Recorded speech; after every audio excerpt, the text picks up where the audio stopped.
서울의 스카이라인을 꿰뚫는 혁신적인 유리타워, 이노베이트 다이내믹스의 펜트하우스 오피스는 숨막히는 정적으로 가득 차 있었다. 거대한 통유리창 너머로 도시의 불빛이 보석처럼 반짝였지만 그 빛은 방 안의 차가운 공기를 드지 못했다. 강태준 회장은 등을 돌린 채 서 있었다.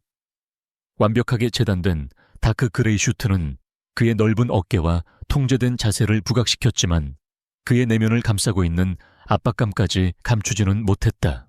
그는 대한민국 비즈니스계의 신화였지만 지금은 벼랑 끝에 몰린 늑대와 같았다. 적은 분명했다. 태성그룹의 양민호 회장. 교활하고 무자비한 늙은 여우는 이노베이트 다이나믹스를 집어삼키기 위해 체계적으로 움직이고 있었다. 표면적으로는 전략적 합병을 제안했지만 그 이면에는 적대적 인수합병의 검은 속내가 깔려 있었다. 그리고 양 회장은 태준의 가장 약한 고리를 알고 있었다. 회장님, 김 비서가 조용히 사무실로 들어섰다. 그의 목소리에는 애써 감춘 긴장이 묻어났다. 방금 태성 측에서 언론에 추가 자료를 배포했습니다. 양사 간의 긍정적인 미래 협력을 기정사실화하는 내용입니다. 이사회 멤버 몇몇이 동요하고 있습니다. 태준은 천천히 돌아섰다. 그의 얼굴은 감정을 읽을 수 없는 가면과 같았다. 29의 회장직에 올라 수많은 위기를 넘겨왔지만 이번은 달랐다. 양민호는 단순한 비즈니스맨이 아니었다. 그는 태준의 아버지 시대부터 이어진 악연의 중심에 있었고 태준이 숨기고 싶은 과거의 망령을 손에 쥐고 그를 협박하고 있었다. 합병을 받아들이거나 혹은 태준의 외동딸 양서연과의 정략 결혼을 받아들이라는 무언의 압력이 사방에서 조여왔다. 양서연은 오만하고 제멋대로인 여자로 태준은 그녀를 생각하는 것만으로도 역겨움을 느꼈다. 주간은 태준의 목소리는 낮고 차가웠다. 오후장 마감 직전 다시 3% 하락했습니다. 공매도 세력이 조직적으로 움직이는 것 같습니다. 김 비서가 태블릿을 내밀었다. 태준은 그 숫자를 노려보았다. 이것은 단순한 돈의 문제가 아니었다. 그가 아버지에게서 물려받은 모든 것, 그의 자존심이 걸린 싸움이었다. 양민호는 태준이 고립되었다고 믿고 있었다. 젊고 오만하며 도와줄 동맹 하나 없는 외로운 왕이라고 태준은 그 서사를 깨뜨릴 무언가가 필요했다. 양민호의 계산을 흔들고 이사회를 안심시키며 그가 결코 약하지 않다는 것을 보여줄 변수. 양서연이 아닌 다른 여자. 그의 곁에 당당히 설 수 있는 예측 불가능한 약점처럼 보이지만 실은 가장 강력한 방패가 될 사람. 하지만 그런 여자를 어디서 찾는단 말인가? 그는 자신의 세계에 존재하는 모든 여자가 이해타산에 젖어 있음을 알고 있었다. 같은 시각 강남의 화려한 불빛에서 몇 블록 떨어진 24시간 편의점의 형광등 불빛 아래 한지수가 있었다. 그녀는 낡은 유니폼 조끼를 입은 채 재고를 정리하고 있었다. 그녀의 눈은 피로로 붉게 충혈되었지만 손놀림은 빠르고 정확했다. 낮에는 명문대 경영학과 학생, 밤에는 시급 아르바이트생. 그녀의 어깨에는 아버지의 실패한 사업이 남긴 막대한 빚과 병든 어머니의 병원비가 무겁게 자리하고 있었다. 그녀의 낡은 운동화는 이 동네의 화려함과는 전혀 어울리지 않았다. 잠시 쉬는 시간, 지수는 구석에 앉아 차가운 삼각김밥으로 저녁을 때우며 작은 수첩을 펼쳤다. 빽빽하게 적힌 숫자들. 대부업체에 갚아야 할 이자와 다음 달 월세. 그녀는 숨을 깊게 내쉬었다. 희망은 사치였다. 그녀에게 필요한 것은 오직 버티는 힘, 그리고 기적이었다. 새벽 2시가 가까워질 무렵 편의점 문이 거칠게 열렸다. 술에 취해 비틀거리는 남자가 들어섰다.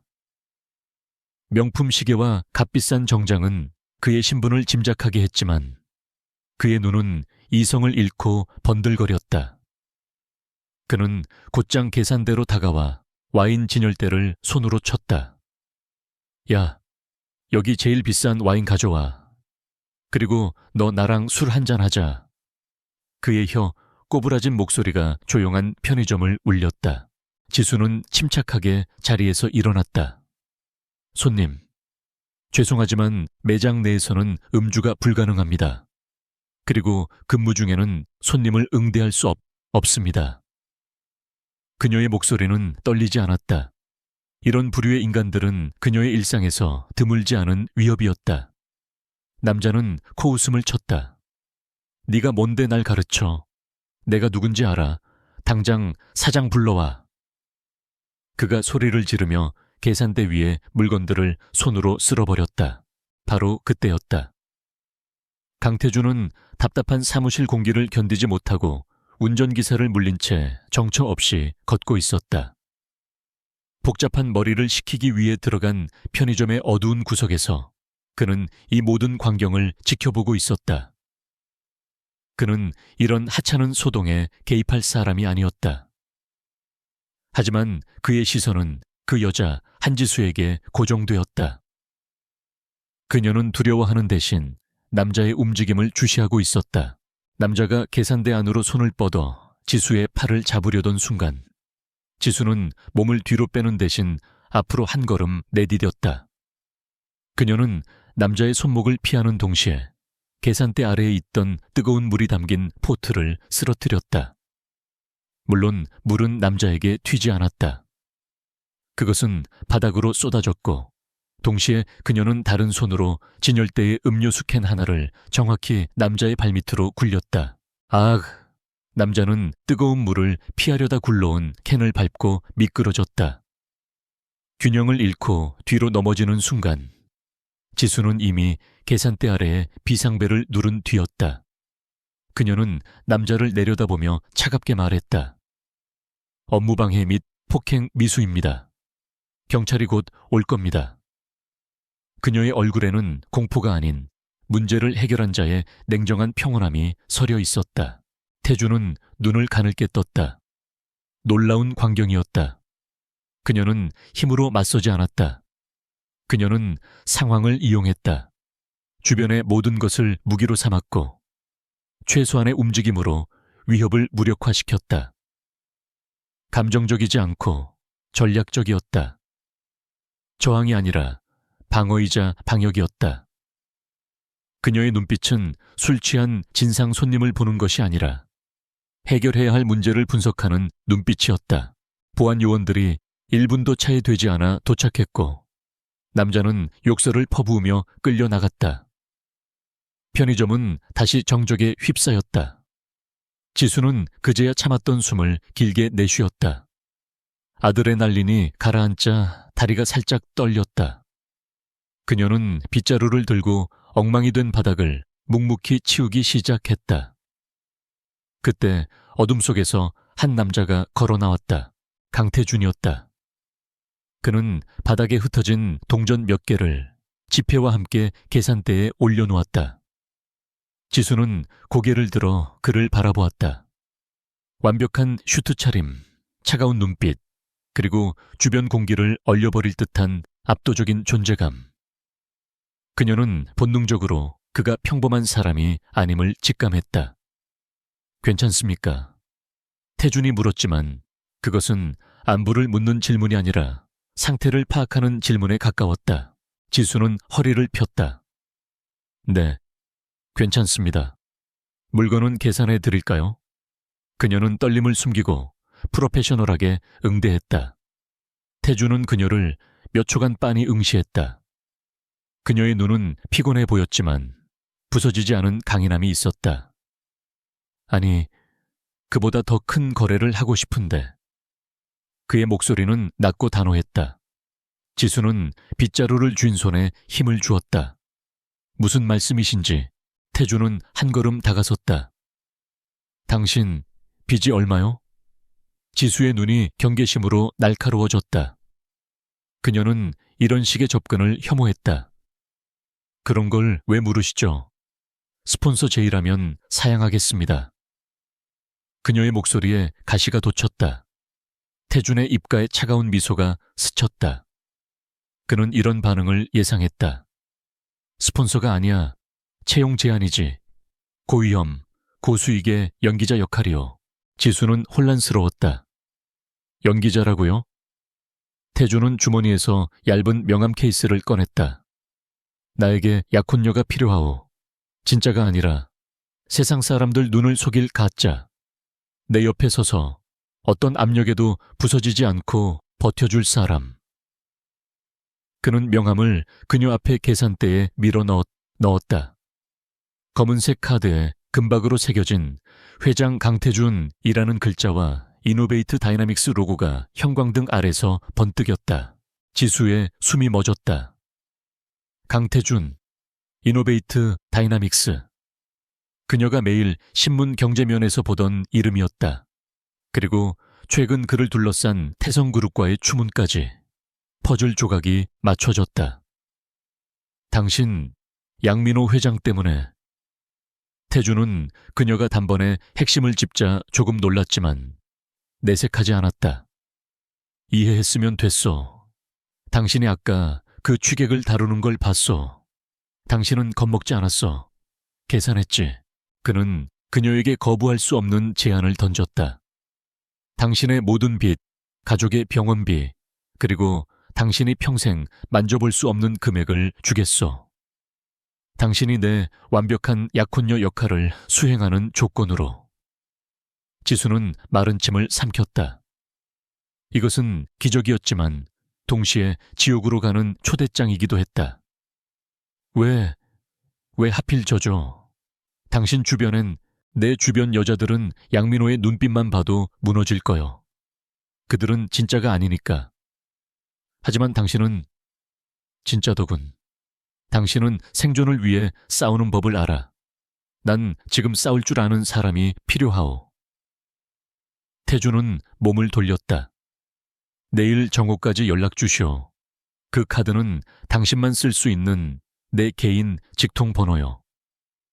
만약 수락하면 당신 인생은 바뀌겠지만 거절하면 우린 오늘 밤 만난 적 없는 거요. 그는 편의점을 나갔다. 검은색 세단 한 대가 소리 없이 다가와 그를 태우고 사라졌다. 지수는 계산대에 홀로 서서 방금 전에 폭풍 같은 순간을 되새겼다. 바닥에는 여전히 깨진 유리 조각과 음료수 캔이 굴러다녔다. 그리고 그녀의 손에는 그녀의 인생 전체보다 더 무거운 무게를 지닌 검은색 명함 한 장이 들려 있었다. 편의점의 차가운 형광등 불빛 아래서 한지수는 밤을 지새웠다. 손에 쥔 검은색 명함은 현실감 없이 느껴졌지만 어깨를 짓누르는 삶의 무게는 너무나도 생생했다. 강태준.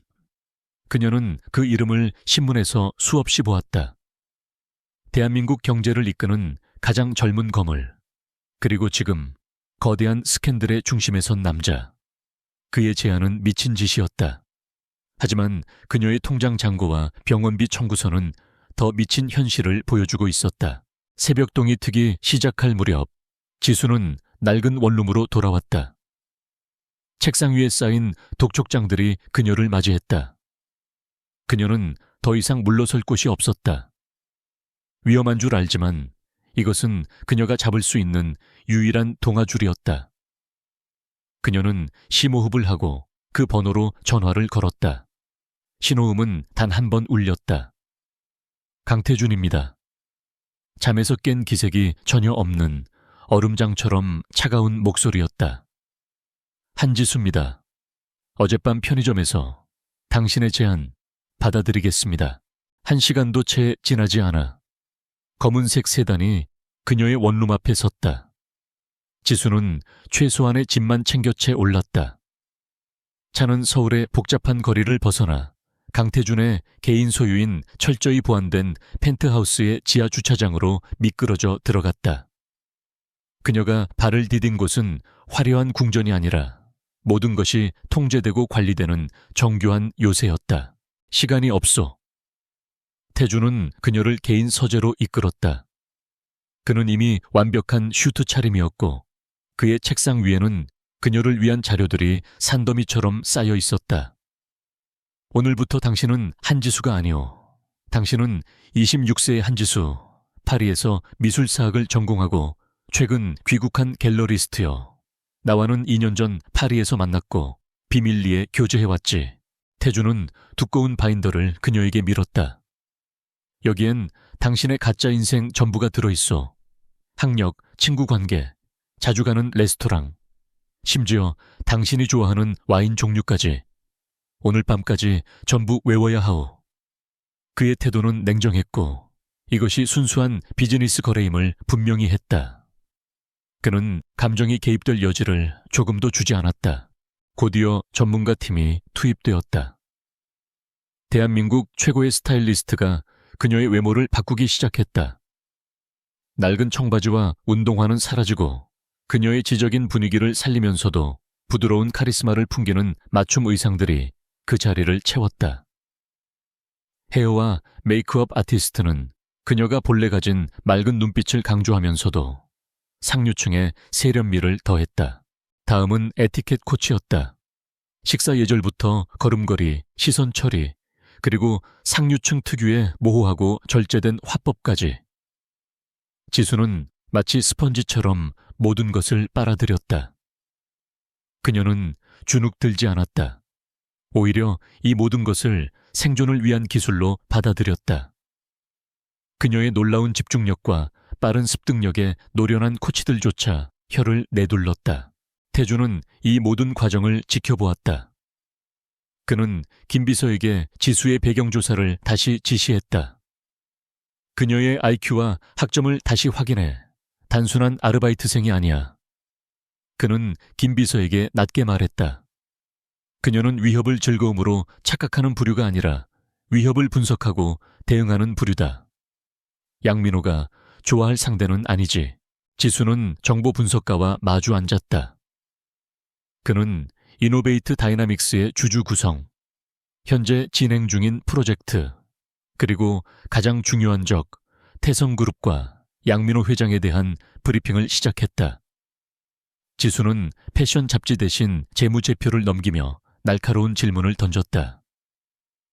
양민호 회장이 노리는 것이 단순한 경영권이 아니라면요? 그가 원하는 것이 이 회사의 기술이 아니라 강 회장님 당신의 굴복이라면 우리의 대응 방식도 달라져야 하는 것 아닌가요? 그녀의 질문에 정보 분석가의 눈이 커졌고 서재 한쪽에서 듣고 있던 태준의 미간이 미세하게 좁혀졌다. 그녀는 본질을 꿰뚫어 보고 있었다. 태준은 인정하지 않을 수 없었다.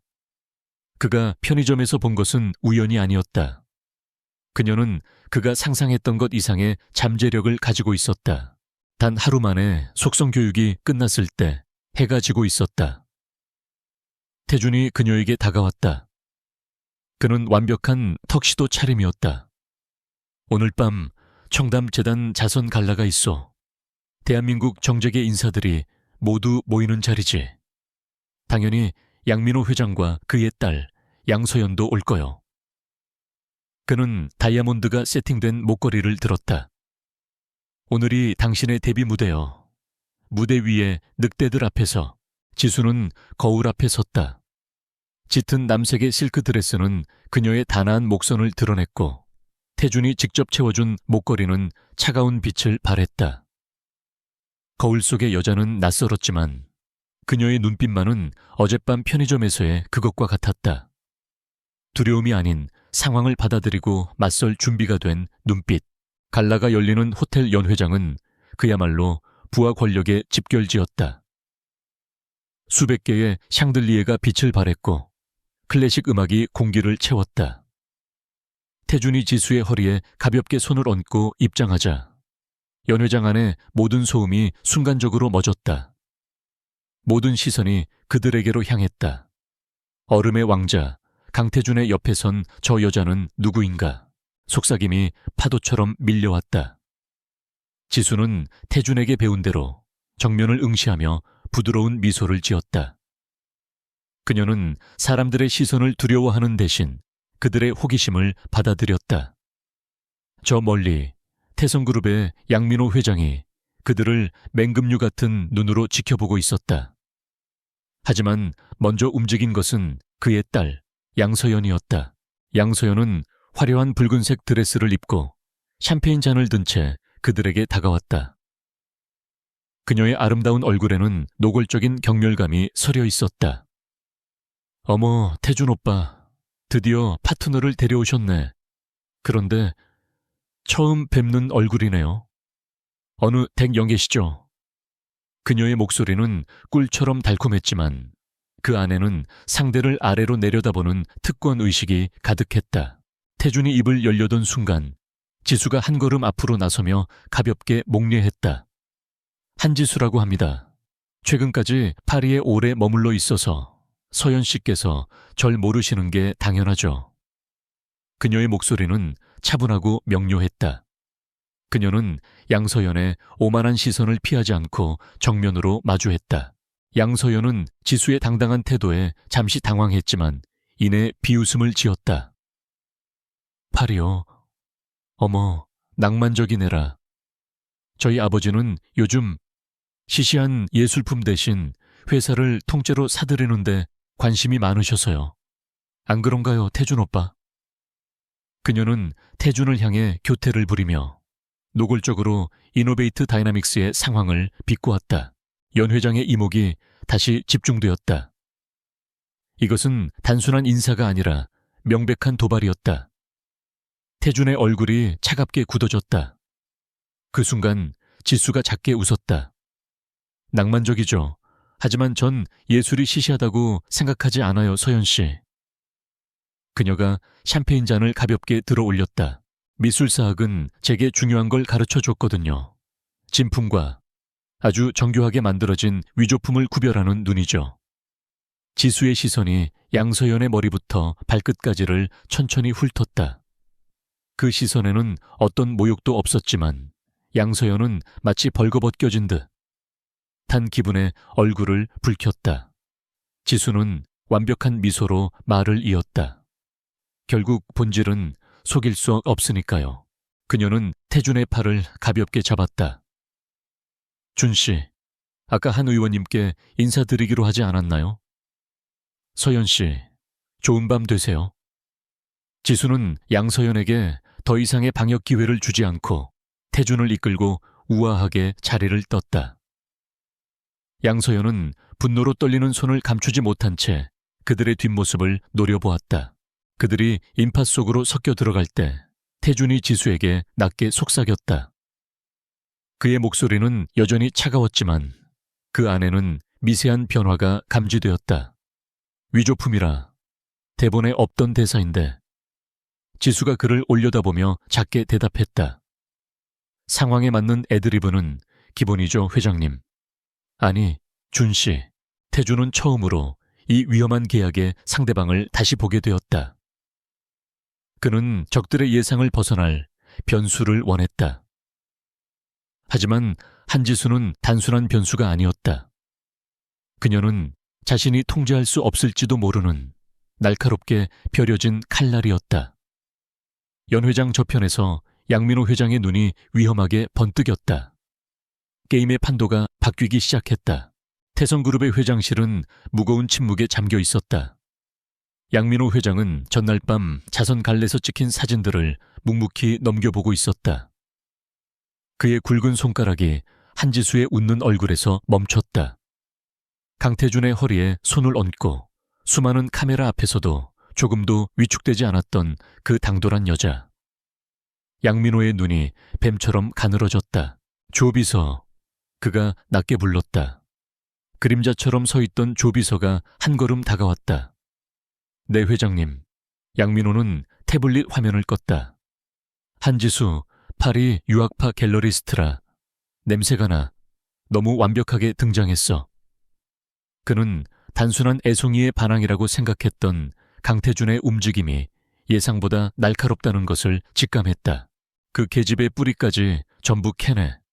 24시간 주지. 그녀가 파리에서 마신 커피 한 잔까지 알아내. 강태준의 방패가 아니라 그의 목을 겨눌 비수가 될 거다. 양민호는 자리에서 일어났다.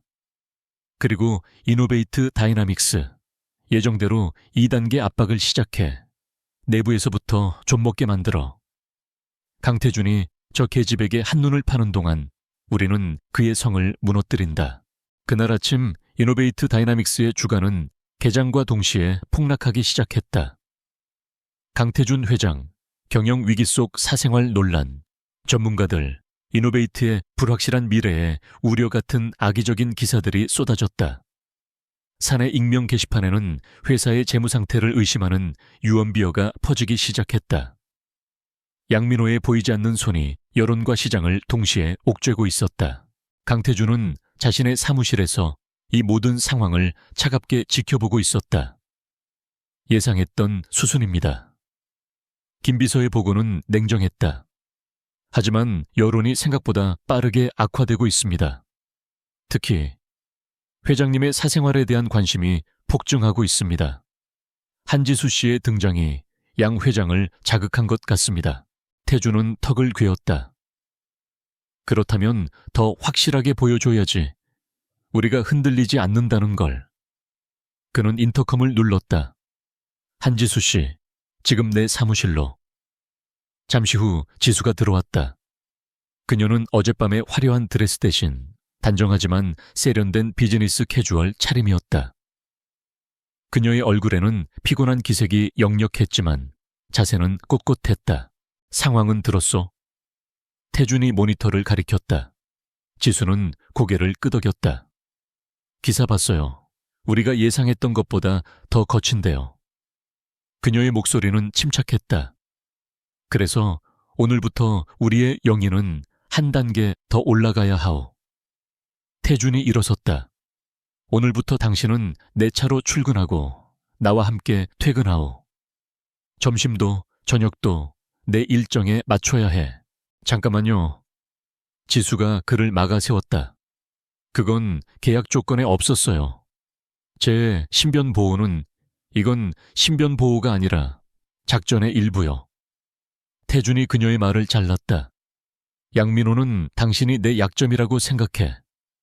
그래서 당신을 파고들 거요. 하지만 우리가 그가 예상한 것보다 훨씬 더 견고한 관계라는 것을 보여주면 그의 시선은 분산될 수밖에 없어. 그날 정구 이노베이트 다이나믹스 1층 로비는 아수라장이었다. 두 사람의 관계를 확인하려는 기자들로 가득 차 있었다.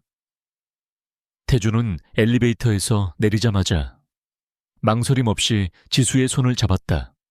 지수는 순간적으로 손을 빼려 했지만 그의 소나기는 강철처럼 단단했다. 웃어. 그가 입모양으로만 속삭였다. 지수는 즉각적으로 상황을 파악하고 태준을 올려다보며 부드러운 미소를 지었다. 플래시가 미친 듯이 터졌다. 회장님, 두 분 정말 교제하시는 겁니까? 한지수 씨, 언제부터 만나신 겁니까? 질문이 빗발쳤다. 태준은 아무 말도 하지 않았다.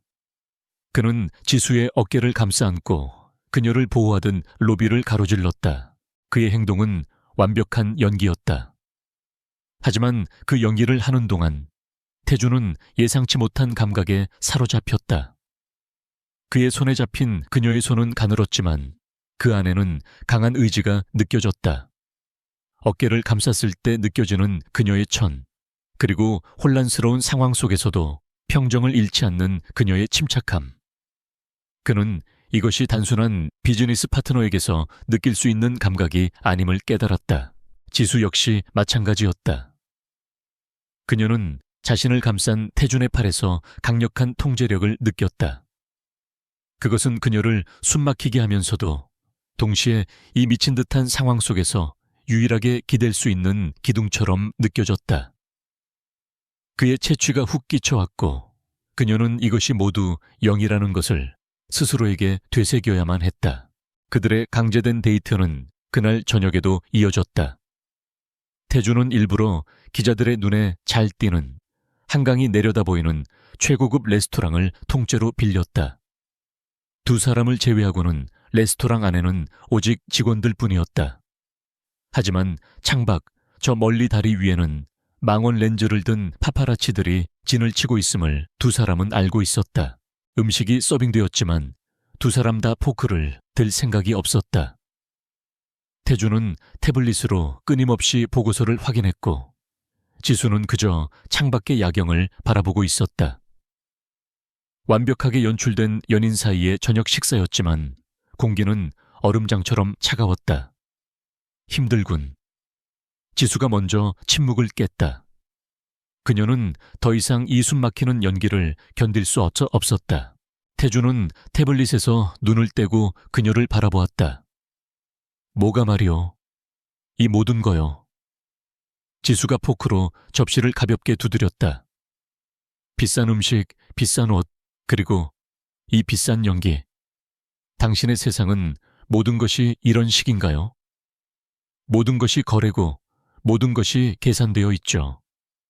그녀의 목소리에는 비난이 아닌 순수한 피로감이 묻어났다. 태주는 잠시 그녀를 응시했다. 그는 이런 식의 직설적인 비판에 익숙하지 않았다. 내 세상이 어떤지는 당신이 상관할 바 아니오.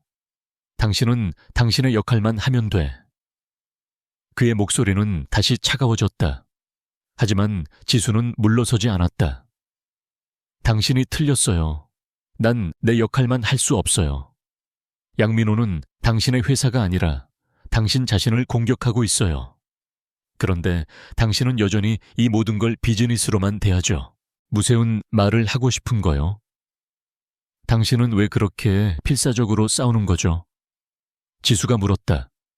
단순히 회사를 지키기 위해서, 아니면 아버지에게 물려받은 유산 때문에? 양민호가 쥐고 있는 게 대체 뭐길래 당신은 이런 위험한 도박까지 하는 거냐고요. 그녀의 눈빛은 한치의 흔들림도 없이 태준의 방어막을 꿰뚫으려 했다. 태준은 입을 다물었다. 아무도 그에게 이런 질문을 한 적이 없었다. 그의 주변 사람들은 그의 명령을 따르거나 그에게 아첨할 뿐이었다. 그는 그녀의 눈빛에서 자신과 동등한 위치에서 답을 요구하는 강한 의지를 보았다. 그는 처음으로 자신의 방패 뒤에 숨겨진 인간적인 고뇌의 일부를 드러내기로 결심했다. 양민호는 내 아버지를 무너뜨린 자요. 태준의 목소리는 낮게 가라앉았다. 그는 아버지가 이룬 모든 것을 빼앗았고 아버지는 그 충격으로 돌아가셨지. 이제 그는 마지막 남은 것, 이 회사마저 집어삼키려 하고 있어. 이건 단순한 비즈니스가 아니야.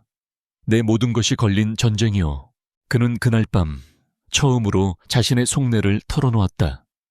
물론 모든 것을 말하지는 않았다. 아버지가 억울한 누명을 쓰고 몰락한 과정, 그리고 양민호가 그 배후에 있었다는 사실. 그는 자신의 고통을 공유한 것이 아니라 그녀가 방패로서 알아야 할 최소한의 정보를 제공한 것이라 스스로를 합리화했다. 지수는 그의 이야기를 묵묵히 들었다.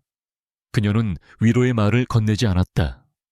그녀는 그가 원하는 것이 동정이 아니라는 것을 알았다. 대신 그녀는 자신의 이야기를 했다. 우리 아버지도 사업에 실패했어요. 좋은 사람이었지만 세상 물정을 몰랐죠. 남은 건 빚더미와 도망치듯 떠나버린 아버지의 빈자리였어요. 그녀는 와인잔을 들어 올렸다. 난 당신처럼 거창한 복수 따윈 몰라요. 난 그저 살아남아야 했어요. 내일 당장 길거리에 나앉지 않기 위해서, 어머니 병원비를 내기 위해서, 당신의 전쟁과 내 생존. 방식은 다르지만 절박함은 같을지도 모르죠. 그 순간 두 사람 사이에 차가운 공기에 미세한 균열이 생겼다. 태주는 그녀를 다시 보았다. 가난하고 절박해서 고용한 아르바이트생이 아니었다. 그녀는 자신과는 다른 방식으로 세상을 견뎌온 강인한 생존자였다. 그녀의 현실적인 감각과 직설적인 태도는 그가 지금껏 겪어보지 못한 종류의 것이었다. 그것은 그의 인공적인 세계와는 너무나도 다른 날 것 그대로의 진짜였다. 식사가 끝나고 펜트하우스로 돌아오는 차 안. 두 사람은 말이 없었다. 태주는 창밖을 보며 생각에 잠겼다.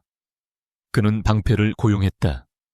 하지만 그 방패가 자신을 향해 말을 걸고 자신의 내면을 들여다보며 심지어 자신을 이해하기 시작했다. 이것은 계획에 없던 일이었다. 그의 완벽하게 통제된 세계, 한지수라는 예측 불가능한 변수가 스며들기 시작했다. 그리고 그는 그 변화가 불쾌하지만은 않다는 것을 인정해야 했다. 양민호 회장에게 약속했던 24시간이 채 지나기도 전에 조 비서가 그의 사무실 문을 열었다.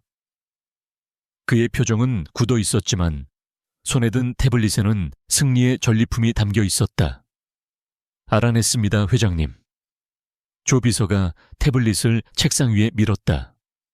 한지수, 파리 유학파 갤러리스트, 전부 가짜입니다. 화면에는 지수의 진짜 이력서가 떠 있었다. 대한민국 최고 명문대 경영학과 휴학생, 수많은 아르바이트 경력, 그리고 가장 중요한 것. 특이사항, 부친 한상철, 사업 파산 후 실종. 모친 입원 중, 제2금융권 및 사채 포함, 총 부채 8억 7천만 원. 양민호의 입에 잔인한 미소가 번졌다. 8억 7천. 강태준이 그깟 돈 때문에 저런 위험한 도박을 했을 리가 없지. 그는 조 비서를 바라보았다. 강태준은 저 계집의 강단, 그 쓸데없는 눈빛을 산 모양이야. 하지만 돈줄을 쥐고 흔들면 그 강단이 얼마나 버틸 수 있을까? 양민호는 시계 불을 붙였다. 당장 사람을 붙여 가장 절박한 순간에 가장 달콤한 제안을 해야지. 방패는 뒤에서 찌를 때 가장 치명적인 법이니까. 동시에 양서연 역시 자신만의 방식으로 움직이고 있었다. 그녀는 청담동의 최고급 VVIP 드레스샵에서 지수와 우연히 마주쳤다. 태준이 다음 주 이사회 만찬을 위해 지수에게 새 드레스를 맞추라고 보낸 참이었다. 샵의 매니저가 지수에게 극진하게 대하는 것을 본 양서연의 눈이 질투로 불탔다. 어머, 지수씨 아니에요. 이런 데서 다 보내. 양서연이 과장된 몸짓으로 다가왔다. 태준 오빠가 이런 취향인 줄은 몰랐네. 하긴 가끔은 길거리 음식도 당길 때가 있으니까. 그녀의 목소리는 샵 안에 있던 다른 VVIP 고객들이 들을 수 있을 만큼 컸다. 명백한 모욕이었다. 지수는 드레스를 고르던 손을 멈췄다. 그녀는 천천히 돌아섰다. 완벽하게 세팅된 머리와 메이크업, 그리고 그녀가 입고 있는 심플하지만 값비싼 원피스는 양서연의 화려함과는 다른 종류의 기품을 풍겼다. 서연씨, 반가워요. 전 서연씨 취향이 참 부러워요. 지수가 부드럽게 미소 지었다. 그렇게 화려한 것들로도 부족한 걸 잘 가리시잖아요. 양서연의 얼굴이 불그락 푸르락했다. 뭐, 부족한 거라니. 네가 감히. 지수는 한 걸음 다가섰다. 진짜 명품은 사람이 입는 거지. 사람이 명품에 눌려서는 안 되죠. 태준 씨는 그걸 아는 사람이고요. 실례지만 전 저쪽 드레스가 더 마음에 드네요. 그녀는 양서연을 무시하고 매니저에게 걸어갔다. 양서연은 분노로 주먹을 쥐었지만 더 이상 공격할 명분을 찾지 못했다. 하지만 그날 밤 지수에게 진짜 위협이 닥쳤다. 병원에 계신 어머니를 잠시 뵙고 나오는 길이었다. 태준의 경호원들이 잠시 주차 문제로 자리를 비운 사이 병원 뒤편의 한적한 골목에서 한 남자가 그녀의 앞을 막아섰다. 조 비서였다. 그는 어둠 속에서 유령처럼 나타났다. 한지수 씨, 드릴 말씀이 있습니다. 그의 목소리는 감정이 없었다. 지수는 본능적으로 뒷걸음질 쳤다. 누구시죠? 길 비켜요.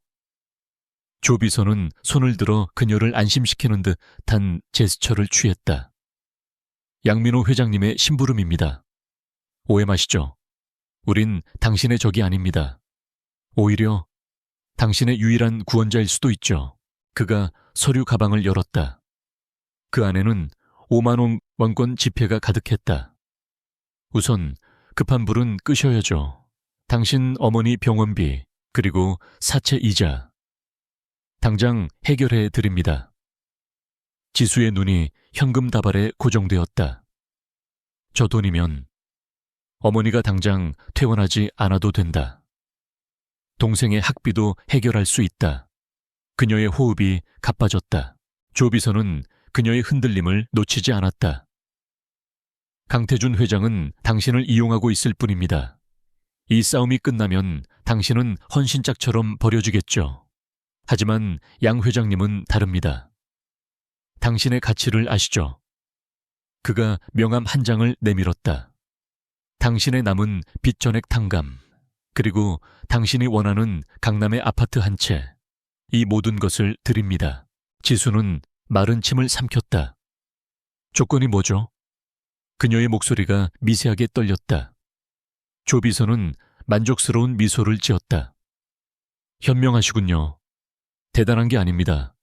그냥 강태준 회장의 다음 주 상세 일정, 혹은 그의 서재에 있는 오래된 파일 하나만 가져다 주시면 됩니다. 당신에겐 식은 죽 먹기겠죠. 지수는 현금 다발과 조 비서의 얼굴을 번갈아 보았다.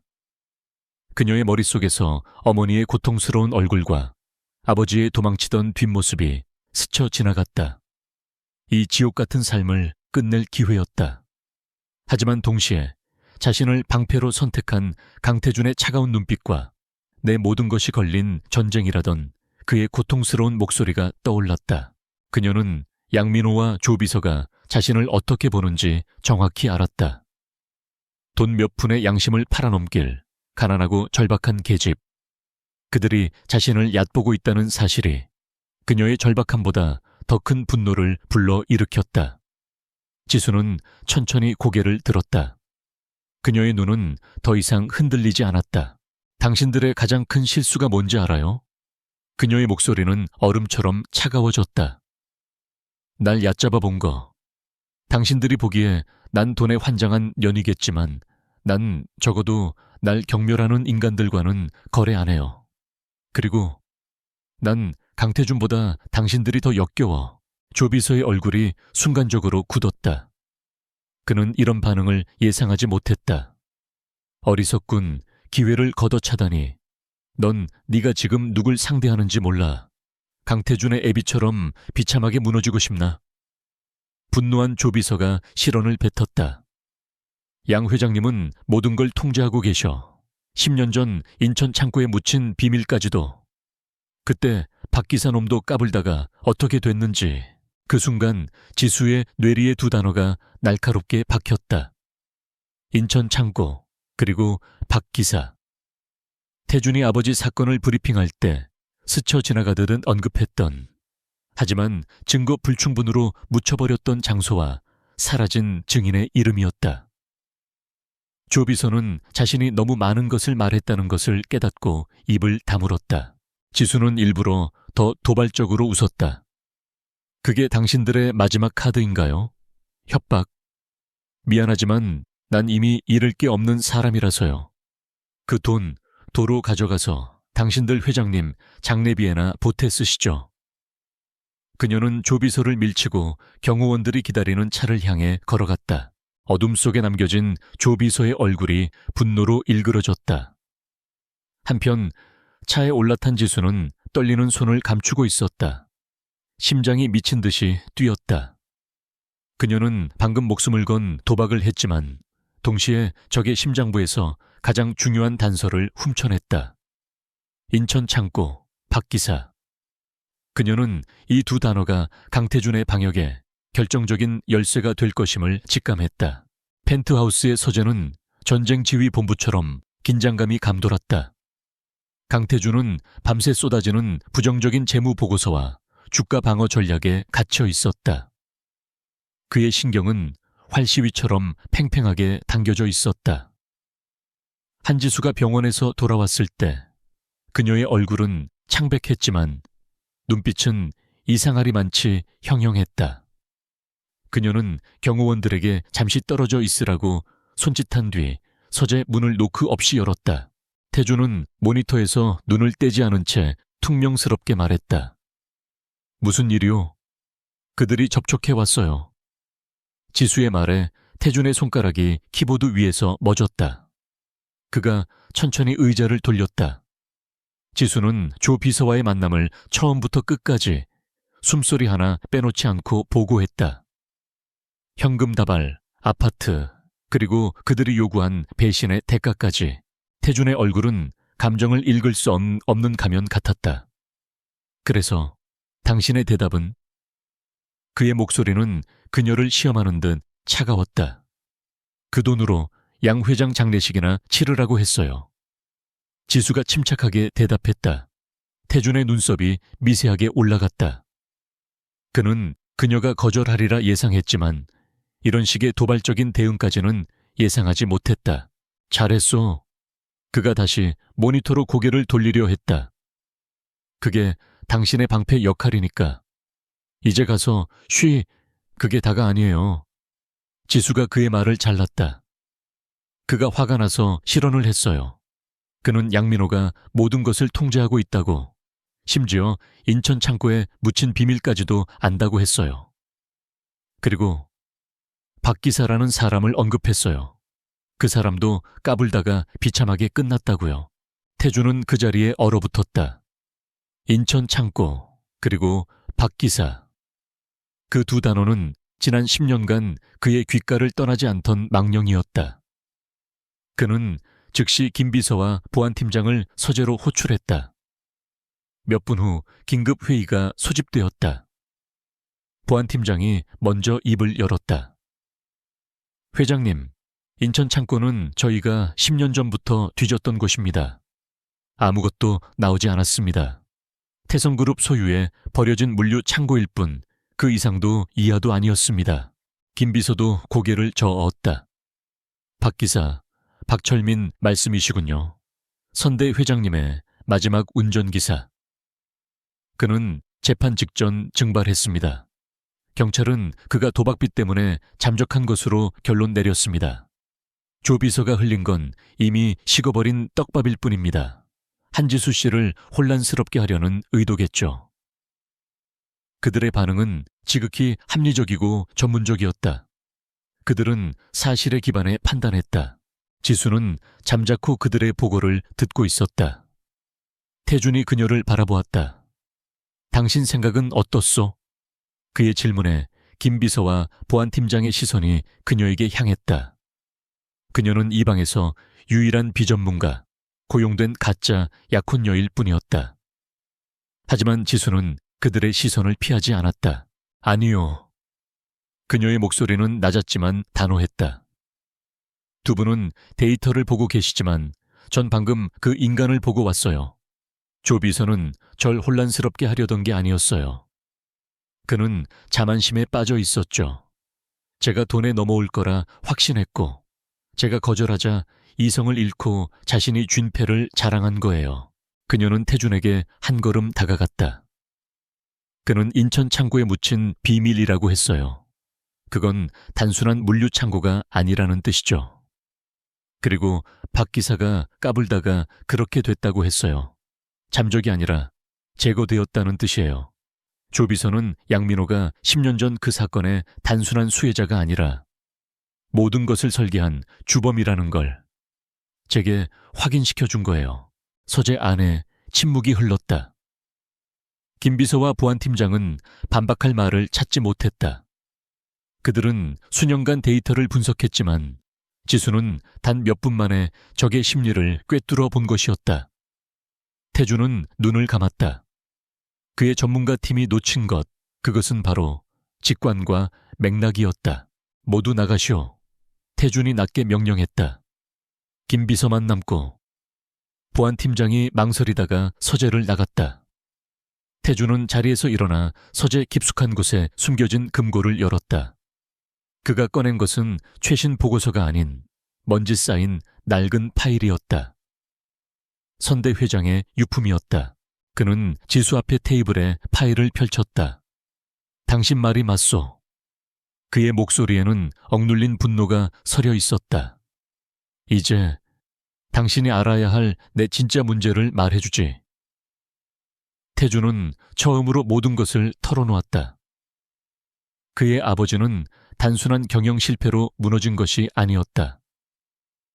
그는 이노베이트 다이나믹스, 당시에는 다른 이름이었다. 의 핵심 기술을 해외로 빼돌리고 비자금을 조성했다는 누명을 썼다. 그 비자금의 종착지로 지목된 곳이 바로 인천 창고에 있던 유령 회사였어. 그리고 아버지의 결백을 증명해줄 유일한 증인이 그 모든 자금 흐름을 기록한 장부를 관리했던 박 기사였지. 태준의 주먹이 떨렸다. 박 기사는 재판 전날 사라졌고 아버지는 모든 것을 뒤집어 쓴 채 감옥에서 돌아가셨어. 지수는 그제야 태준이 짊어진 짐의 무게를 실감했다. 이것은 경영권 방어전이 아니었다. 아버지의 명예를 건 복수극이었다. 양민호는 그 사건을 조작해서 아버지를 제거하고 회사를 집어삼키려 했지만 아버지가 마지막 순간에 나에게 경영권을 넘기는 바람에 실패했지. 그리고 10년이 지난 지금 그는 다시 돌아온 거요. 태주는 지수를 정면으로 바라보았다. 그의 눈에는 더 이상 고용주의의 냉정함이 아닌 동료를 바라보는 절박함이 서려 있었다. 조 비서의 실수는 그들이 10년이 지났음에도 여전히 인천 창고를 중요하게 생각한다는 증거요. 그곳에 아직 우리가 찾지 못한 무언가가 남아있다는 뜻이지. 지수의 머리가 빠르게 회전하기 시작했다. 그럼 우리의 목표는 명확해졌네요. 양민호가 스스로 그곳을 다시 돌아보게 만들어야 해요. 그들이 무언가를 숨기고 있다면 우리가 그걸 노리는 척할 때 가장 먼저 움직일 테니까요. 그녀는 더 이상 방패가 아니었다. 그녀는 칼을 쥔 전략가가 되어 있었다. 태주는 그녀의 말에 고개를 끄덕였다. 맞소. 우리는 더 이상 방어만 하지 않아. 방역을 시작할 거요. 그는 김 비서에게 명령했다. 지금부터 한지수 씨는 내 약혼녀가 아니라 내 전략 고문이요. 그녀에게 모든 정보 접근 권한을 개방하시오. 보안 등급도 나하고 동일하게 조정해. 김 비서는 충격을 받았지만 즉시 수긍했다. 알겠습니다, 회장님. 지수는 어깨가 무거워짐을 느꼈지만 동시에 기묘한 해방감을 느꼈다. 그녀는 더 이상 돈 때문에 연기하는 인형이 아니었다. 그녀는 이 거대한 게임의 중심부로 걸어 들어왔다. 우선 지수가 서재에 거대한 화이트보드 앞으로 걸어갔다. 양민호가 가장 두려워하는 시나리오부터 다시 짜보죠. 그가 인천 창고를 다시 열어보게 만들 미끼가 필요해요. 강태주는 자신의 서재 중앙에 서서 이 모든 상황을 주도하기 시작하는 가난한 아르바이트생의 뒷모습을 바라보았다. 그는 자신이 지옥에서 동아줄을 건져 올렸다고 생각했지만 어쩌면 그건 검이었을지도 모른다는 생각을 처음으로 하게 되었다. 강태준의 펜트하우스 서재는 하룻밤 사이에 단순한 사무 공간에서 비밀 전쟁 지휘소로 변모했다. 거대한 화이트보드에는 10년 전 사건의 관계자들이 복잡한 선으로 연결되어 있었다. 한지수는 더 이상 가짜 약혼녀가 아니었다. 그녀는 이 복수극의 핵심 전략가였으며 태주는 그녀의 날카로운 통찰력을 전적으로 신뢰하기 시작했다. 경찰과 검찰이 인천 창고를 샅샅이 뒤졌지만 아무것도 찾지 못했다는 건 그들이 찾던 것이 물리적인 증거였기 때문일 겁니다. 지수가 붉은색 마커로 인천 창고에 동그라미를 치며 말했다. 하지만 양민호가 10년 넘게 숨겨온 비밀이 단순한 장부 쪼가리일 리 없어요. 그건 사람일 수도 혹은 그 장소 자체에 얽힌 사건일 수도 있죠. 태주는 10년 전 재판 기록을 다시 검토하고 있었다. 그의 눈은 핏발이 서 있었지만 그 어느 때보다 명료했다. 박 기사, 박철민은 사라졌어. 그를 찾는 건 거의 불가능해. 양민호가 이미 손을 썼을 테니까. 그는 파일을 넘겼다. 하지만 박 기사 외에도 당시 창고에서 일어난 일을 증언한 사람이 더 있었어. 창고 관리인이었던 이병철. 지수가 즉시 컴퓨터로 그 이름을 검색했다. 이병철, 당시 45세. 그는 선대 회장님께 불리한 증언을 했습니다. 창고에 정체불명의 물품들이 반입되는 것을 보았고 박 기사가 이를 주도했다고 증언했죠. 그리고 재판 직후 그는 거액의 퇴직금을 받고 고향으로 낙향했습니다. 그 이후로 공식적인 기록이 거의 없어요. 너무 완벽한 시나리오군. 태준이 차갑게 말했다. 양민호가 증인을 매수하고 그 증언을 토대로 아버지에게 모든 죄를 뒤집어 씌운 거요. 이병철은 그 거래의 대가로 편안한 여생을 보장받았겠지. 지수가 태준을 바라보았다. 그렇다면 그는 모든 것을 알고 있는 유일한 생존 증인일 수도 있어요. 박 기사가 어떻게 사라졌는지도. 작전은 즉시 개시되었다. 강태준은 회사의 공식적인 자원을 사용할 수 없었다. 양민호의 귀가 어디에 숨어 있을지 몰랐기 때문이다. 그는 자신이 개인적으로 관리해온 서류상으로는 존재하지 않는 보안팀을 움직였다. 이병철의 현재 위치를 파악하는 데는 꼬박 이틀이 걸렸다. 그는 서울에서 멀리 떨어진 남해의 작은 어촌 마을에서 조용히 낚시터를 운영하며 살고 있었다. 태준은 김 비서에게 회사 일을 맡기고 지수와 단둘이 이병철을 만나러 가기로 결정했다. 경호원을 대동하는 것은 오히려 이병철을 자극할 수 있었다. 이것은 힘으로 누르는 신문이 아니라 10년 묵은 진실을 캐내야 하는 섬세한 작업이었다. 그들은 보안팀이 준비한 추적이 불가능한 평범한 국산 세단을 타고 남쪽으로 향했다. 몇 시간을 달려 도착한 어촌 마을은 시간이라도 멈춘 듯 고요했다. 비릿한 바다 냄새와 낡은 목조 주택들. 이병철의 낚시터는 마을에서도 가장 외진 곳에 있었다. 두 사람이 차에서 내렸을 때 낡은 방갈로에서 백발이 성성한 노인이 경계심 가득한 눈으로 그들을 쳐다보았다. 이병철이었다. 그는 10년의 세월 동안 완전히 다른 사람이 되어 있었다. 누구쇼? 그의 목소리는 거칠었다. 태준이 선글라스를 벗었다. 이병철 씨, 10년 만이군요. 이병철은 태준의 얼굴을 보는 순간 마치 유령이라도 본 듯 사색이 되었다. 그의 눈동자가 공포로 흔들렸다. 그는 10년 전 법정에서 스쳐 지나갔던 선대 회장의 젊은 아들을 기억해냈다. 당신이 여길 어떻게 아버지를 기억하십니까? 태준이 한 걸음 다가섰다. 그의 목소리는 낮고 위협적이었다. 당신의 위증 때문에 모든 것을 잃으신 내 아버지를. 이병철은 뒷걸음질 쳤다. 난 아무것도 몰라. 난 그냥 본대로 말했을 뿐이오. 다 끝난 일이야. 그는 낚싯대를 집어들고 도망치려 했다. 그 순간 지수가 그의 앞을 막아섰다. 그녀의 태도는 태준과는 정반대였다. 위협적이지 않았고 오히려 연민이 담겨 있었다.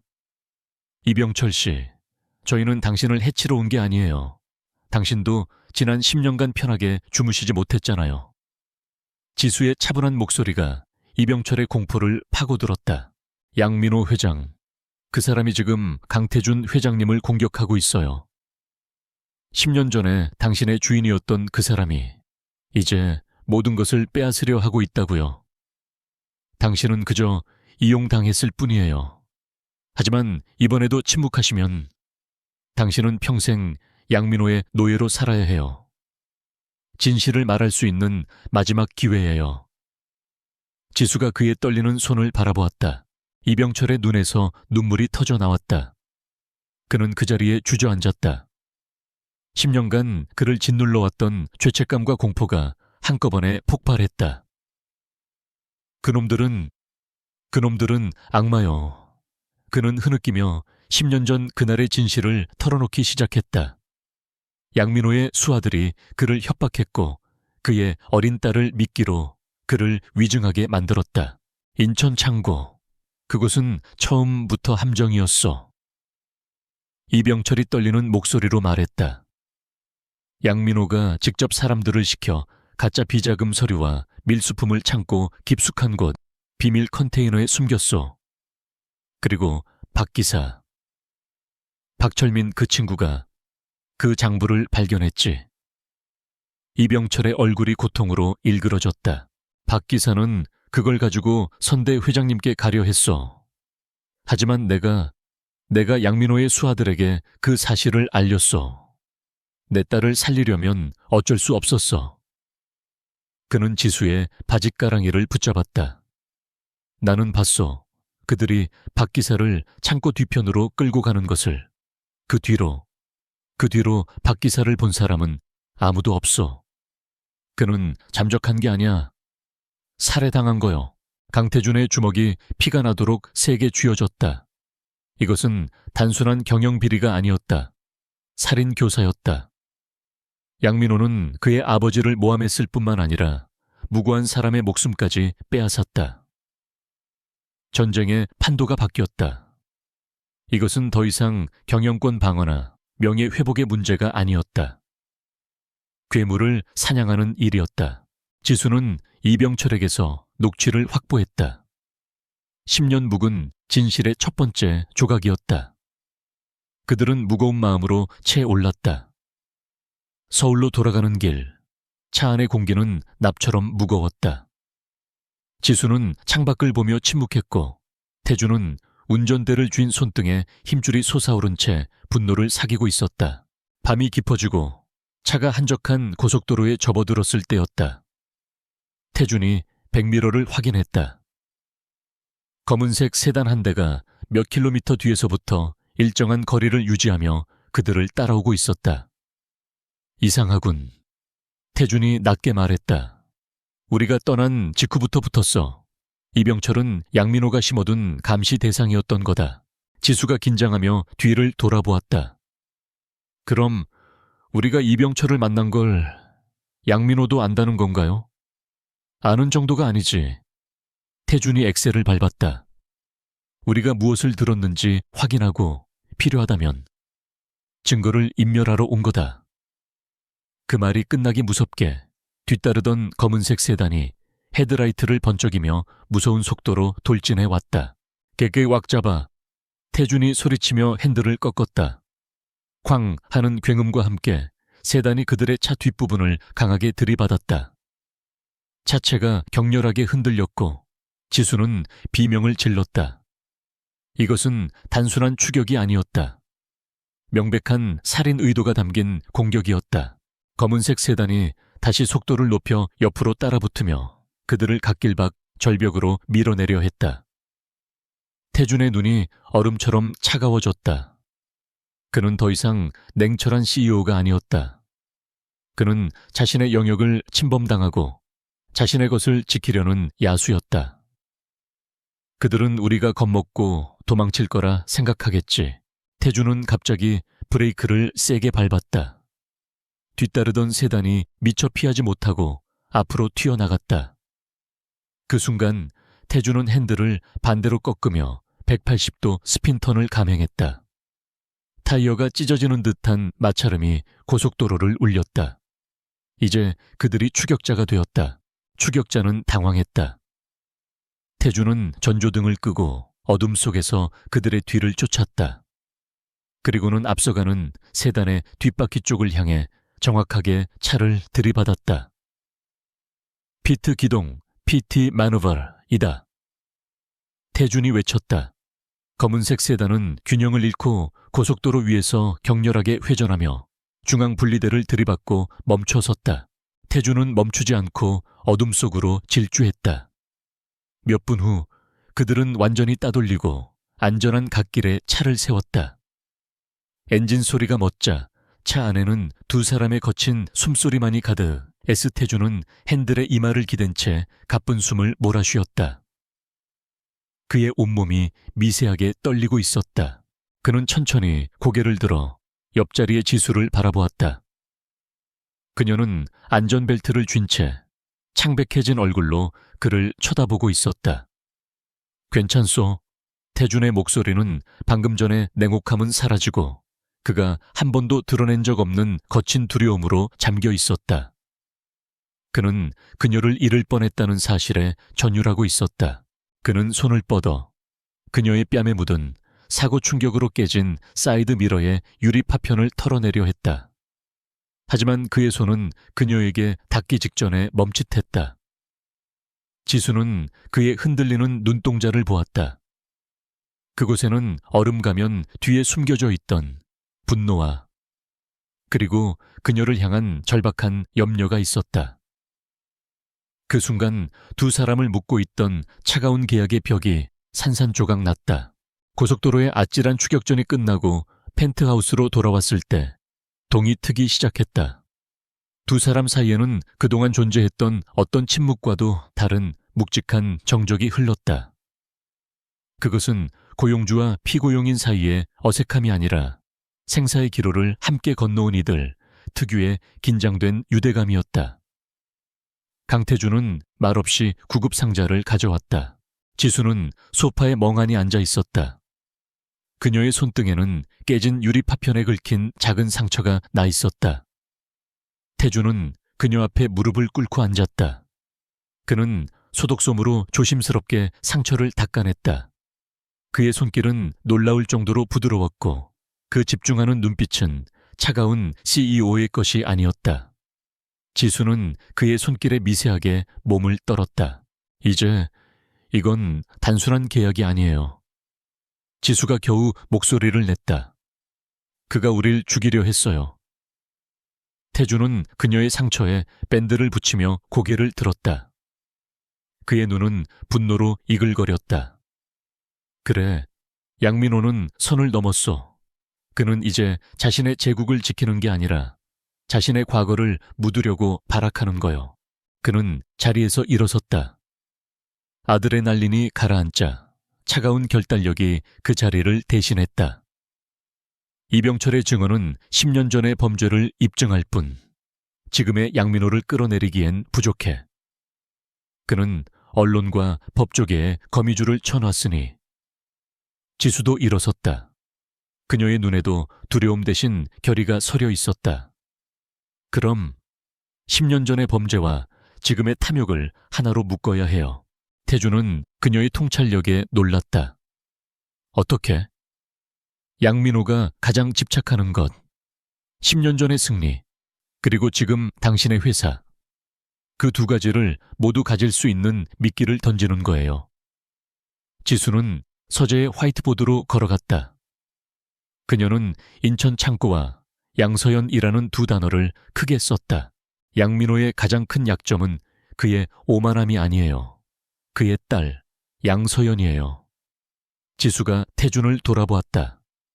그는 서연 씨를 경멸하면서도 후계자로 써야 한다는 딜레마에 빠져 있죠. 서연 씨는 그걸 알아요.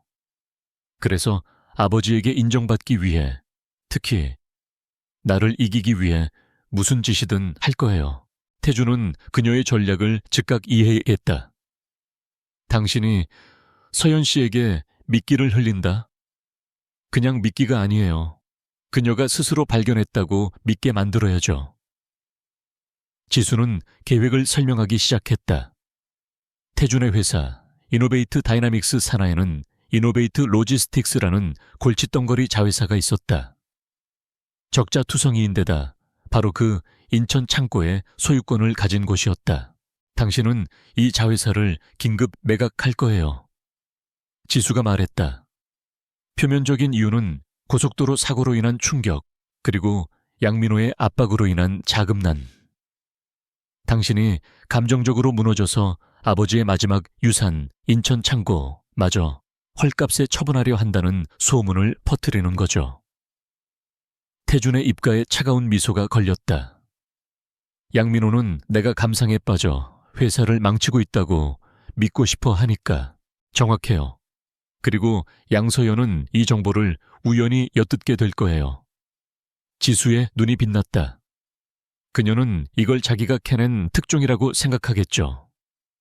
아버지에게 달려가 이노베이트 로지스틱스를 인수하라고 설득할 거예요. 자금난에 시달리는 강태준에게 마지막 일격을 가하고 동시에 10년 전 비밀이 묻힌 인천 창고의 소유권까지 완벽하게 손에 넣을 기회라고요. 작전은 며칠 뒤 지수의 가짜 신분 갤러리스트를 이용한 한 미술품 경매 행사장에서 실행되었다. 예상대로 양서연이 화려한 드레스를 입고 등장했다. 그녀는 지수를 보자마자 조롱할 기회를 엿보며 다가왔다. 지수는 그녀의 시야 안에서 일부러 불안한 표정으로 김비서와 통화하는 연기를 시작했다. 그녀의 목소리는 양서연이 들을 수 있을 만큼만 낮고 절박했다. 안 돼요. 로지스틱스 매각이라니. 그 창고는 아버님, 아니, 선대 회장님의 지금 자금이 급하다고 그걸 포기하라는 거예요. 태준 씨가 제정신이 아니야. 지수는 전화를 끊는 척하며 눈물을 글썽인 채 황급히 테라스로 나갔다. 양서연의 눈이 탐욕스럽게 빛났다. 그녀는 사냥감을 발견한 하이에나처럼 즉시 아버지에게 전화를 걸었다. 아빠, 대박이야. 강태준 그 자식 무너지고 있어. 인천 창고를 내놨대. 우리가 그걸 사야 해. 내가 알아냈어. 그녀의 흥분한 목소리가 조용한 행사장 복도를 울렸다. 그로부터 사흘 뒤 이노베이트 다이나믹스의 이사회는 비공개 긴급 매각을 승인했다. 매수자는 싱가포르에 본사를 둔 정체불명의 페이퍼 컴퍼니였다. 태성그룹은 철저히 자신들의 흔적을 지웠다. 양민호는 자신의 사무실에서 이노베이트 로지스틱스의 소유권 이전 서류에 만족스러운 사인을 했다. 그는 강태준의 마지막 숨통을 끊었다고 확신했다. 어리석은 놈. 양민호는 시가를 태우며 비웃었다. 계집 하나 때문에 감정에 휘둘리더니 제 애비의 무덤을 스스로 파는구나. 이제 그 창고도 박 기사의 유령도 모두 내 손아귀에 있다. 그는 조비서에게 명령했다. 당장 창고로 사람들을 보내 10년 묵은 쓰레기들을 완전히 태워버려. 하지만 그가 몰랐던 것이 있었다. 강태준과 한지수는 펜트하우스에서 실시간으로 자금 흐름을 추적하고 있었다. 결렸습니다. 김 비서가 흥분을 감추지 못하고 보고했다. 싱가포르의 페이퍼 컴퍼니. 자금 출처는 스위스 은행의 비밀 계좌입니다. 10년 전 선대 회장님의 비자금으로 지목되었던 바로 그 계좌입니다. 태준은 지수를 바라보았다. 그녀의 전략이 완벽하게 맞아떨어졌다. 양민호는 10년 전 비자금 사건을 조작할 때 사용했던 바로 그 검은 돈을 10년이 지난 지금 다시 사용한 것이다. 함정에 빠진 것은 강태준이 아니라 양민호 자신이었다. 김 비서. 태준이 인터컴을 눌렀다. 그의 목소리는 강철처럼 차가웠다. 금융감독원과 검찰 특수부에 연결해 익명의 제보자가 태성그룹의 불법 외화 밀반출 및 차명 거래를 통한 시장 교란 행위를 포착했다고. 그는 모니터에 떠오른 태성그룹의 주가 차트를 노려보았다. 그리고 우리가 준비한 독약을 터뜨리시오. 이노베이트 로지스틱스는 단순한 적자 기업이 아니었다. 태준은 매각 직전 그 회사에 막대한 규모의 부채를 합법적으로 증여해 두었다. 양민호는 헐값의 보물을 샀다고 생각했지만 그가 인수한 것은 천문학적인 금액의 부채 폭탄이었다. 몇 시간 후 대한민국 금융시장이 뒤집혔다. 속보, 태성그룹, 수천억 원대 불법 비자금 조성 혐의, 검찰, 전격 압수수색, 뉴스가 쏟아졌다. 동시에 이노베이트 로지스틱스의 숨겨진 부채가 공시되었다. 태성그룹의 주가는 역사상 유례 없는 폭락을 시작했다. 태성그룹 회장실. 양민호는 뉴스 속보를 보며 부들부들 떨었다. 그제야 그는 자신이 강태준과 그 계집애의 손바닥 위에서 놀아났다는 것을 깨달았다. 그는 책상 위에 모든 것을 쓸어버렸다. 강태준, 한지수. 그의 괴물 같은 외침이 건물을 울렸다. 그는 모든 것을 잃기 직전에 몰렸다. 그는 더 이상 비즈니스맨이 아니었다. 그는 궁지에 몰린 치명상을 입은 짐승이었다. 태성그룹의 회장실은 폭풍 전야가 아니었다. 이미 폭풍의 눈 한가운데였다. 양민호는 바닥에 떨어진 태블릿을 짓밟았다. 화면에는 이노베이트 다이나믹스의 주가가 수직으로 반등하는 그래프가 떠 있었다. 그가 사들인 이노베이트 로지스틱스는 언론에 세기의 독약 계약이라 불리며 태성그룹 전체를 나락으로 끌어내리고 있었다. 그는 속았다. 완벽하게 속았다. 수천억 원의 손실은 뼈 아팠지만 그를 진정으로 미치게 만든 것은 그 손실이 아니었다. 그것은 굴욕감이었다. 강태준, 그 애송이 놈에게 당했다. 아니, 더 정확히는 그놈의 옆에 붙어있던 감히 자신에게 장례비나 보태쓰라고 말했던 그 가난한 계집애에게 당했다. 양민호가 짐승처럼 그르렁거렸다. 그는 이제야 모든 퍼즐 조각을 맞췄다. 편의점에서 시작된 우연, 파리 유학파 갤러리스트, 전부 연극이었다. 그녀는 방패가 아니었다. 그녀는 강태준의 칼집에 숨어있던 가장 날카로운 비수였다. 이병철을 찾아낸 것도, 양서연을 이용해 함정을 판 것도, 10년 묵은 자신의 비자금 계좌를 수면 위로 끌어올린 것도 모두 그 계집의 머리에서 나온 계략이었다. 그는 자신이 약점이라고 생각했던 것을 공격했다가 오히려 자신의 심장이 꿰뚫렸음을 깨달았다. 조비서가 창백한 얼굴로 들어섰다. 회장님, 검찰이 본사 로비에 도착했습니다. 압수수색 영장입니다. 양민호는 천천히 고개를 돌렸다. 그의 눈은 실핏줄이 터져 붉게 물들어 있었다. 그의 이성은 완전히 끊어졌다. 조비서, 그의 목소리는 놀랍도록 차분했다. 지금부터 비즈니스는 끝났네. 조비서는 마른 침을 삼켰다. 무슨 말씀이신지. 그 계집을 데려와. 양민호가 시가를 물었다. 강태준이 내게서 돈을 빼앗아 갔으니 나는 그의 심장을 가져와야겠어. 가서 잡아와. 조비서의 얼굴이 하얗게 질렸다. 회장님, 지금은 너무 위험합니다. 세상이 시끄러워. 양민호가 유리재떨이를 벽에 집어 던졌다. 유리가 산산조각 났다. 내가 무너지는 꼴을 그냥 볼 것 같나. 내가 10년간 지켜온 이 성이 무너진다면 그놈도 가장 소중한 것을 잃어야 공평하지. 당장 잡아오지 못하면 네가 먼저 박기사 놈처럼 될 줄 알아. 같은 시각 이노베이트 다이나믹스 펜트하우스. 승리의 환호성은 잠시뿐이었다. 지수는 태준이 마련해준 자금으로 어머니를 최고급 병실로 옮기고 모든 빚을 청산했다. 그녀는 처음으로 어깨를 짓누르던 무게에서 벗어났다. 이제 그녀는 강태준의 전략 고문이자 이 전쟁의 파트너로서 당당히 그의 곁에 서 있었다. 이제 양민호는 끝났어요. 지수가 회의실에서 브리핑을 마쳤다. 검찰 조사와 금융감독원 조사가 동시에 들어가면 그가 10년간 쌓아 올린 성은 안에서부터 무너질 겁니다. 이병철 씨의 증언 녹취도 결정적인 순간에 사용할 수 있고요. 태준은 고개를 끄덕였지만 그의 표정은 완전히 편해 보이지 않았다. 아니, 아직 안 끝났어. 태준이 창밖을 내다보며 말했다. 궁지에 몰린 쥐는 고양이를 물어뜯는 법이오. 특히 양민호 같은 늙은 쥐는.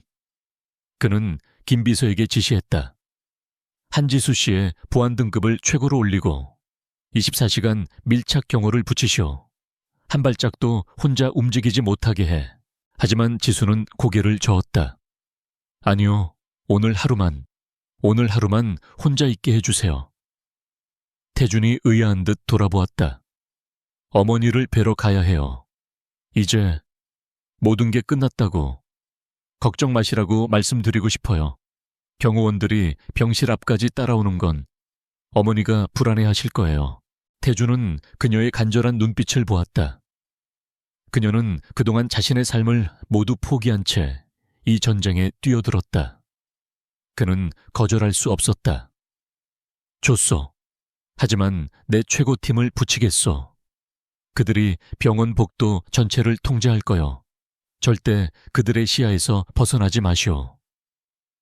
그는 이것이 실수일지도 모른다는 불길한 예감을 애써 눌렀다. 그날 저녁 지수는 병실에서 오랜만에 어머니의 손을 잡고 웃음 지었다. 모든 것이 정상으로 돌아온 것 같았다. 그녀가 잠시 바람을 쐬러 병원 1층 로비의 한적한 카페로 내려왔을 때였다. 경호원 2명이 입구에서 그녀를 지켜보고 있었다. 그녀가 막 커피를 주문하려던 순간 카페 안쪽에서 갑자기 소란이 일었다. 불이야, 불! 누군가 소리쳤고 주방 쪽에서 연기가 피어올랐다. 사람들의 비명과 함께 스프링클러가 터졌다. 병원 로비는 순식간에 아수라장이 되었다. 경호원들이 지수를 보호하기 위해 달려오는 순간 반대편에서 병원 직원 복장을 한 남자 3명이 그녀를 덮쳤다. 악! 지수는 비명을 지를 틈도 없었다. 한 남자가 그녀의 입을 거칠게 틀어막았고 다른 남자가 그녀를 질질 끌고 비상구로 향했다. 경호원들이 인파를 해치고 그들을 쫓았지만 비상구에서는 소화기 분말이 터져나와 시야를 가렸다. 조 비서가 그곳에 서 있었다.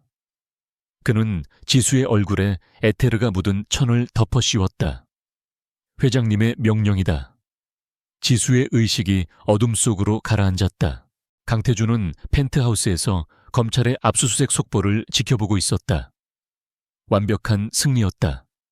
그때 그의 개인 휴대전화가 울렸다. 발신자 표시 제한. 그의 심장이 차갑게 내려앉았다. 그는 전화를 받았다. 강태준입니다. 수화기 너머로 들려온 것은 패배자의 절규가 아닌 오싹할 정도로 침착한 양민호의 목소리였다. 내 목소리를 들으니 놀랐나. 강태준 회장. 태준은 자리에서 벌떡 일어났다. 양민호, 네가 이긴 것 같지? 네가 내 돈줄을 끊고 내 명예를 더럽혔더군. 아주 영리한 계집을 옆에 뒀어. 태준의 피가 얼어붙었다. 지수 씨는 어디 있어? 하하하. 양민호가 미친 듯이 웃었다. 이제야 말이 통하는군. 그래, 네가 그토록 아끼는 그 전략 고문 말인가? 지금 내 옆에 아주 얌전히 잠들어 있네. 네가 고속도로에서 내 부하들에게 했던 짓보다는 훨씬 신사적으로 데려왔지. 태준의 손이 부들부들 떨렸다. 그는 평생 이런 공포를 느껴본 적이 없었다. 회사가 무너질 위기에도, 심지어 살해 위협을 받았을 때도 그는 분노하고 계산했다. 하지만 지금 이것은 공포였다.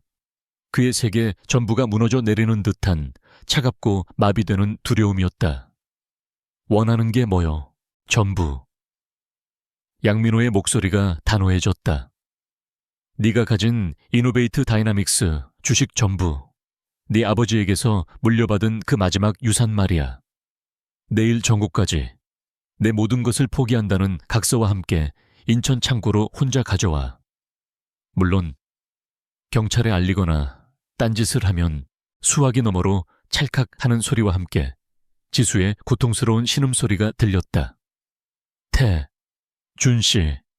양민호가 전화를 끊기 직전 마지막 말을 던졌다.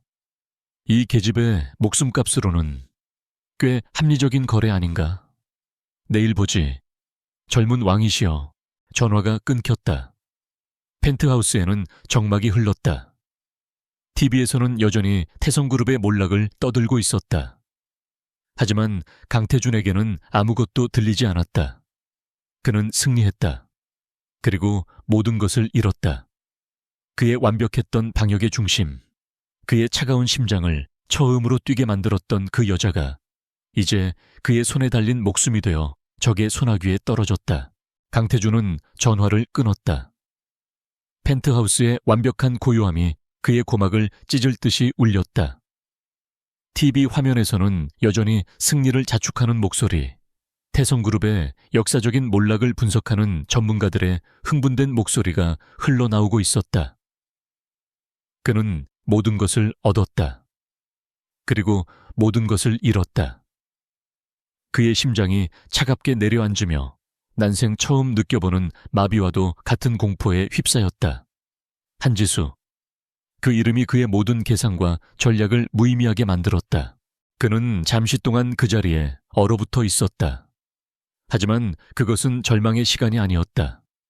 그것은 차가운 분노가 그의 척추를 타고 올라와 이성을 깨우는 시간이었다. 그는 김 비서에게 전화하지 않았다. 그는 경찰청장에게도 연락하지 않았다. 양민호는 이미 미쳐 있었다.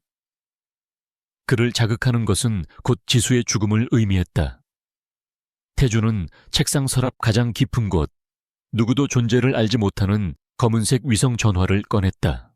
그것은 선대 회장 시절부터 이어진 이노베이트 다이나믹스의 공식 조직대는 없는 그의 그림자였다.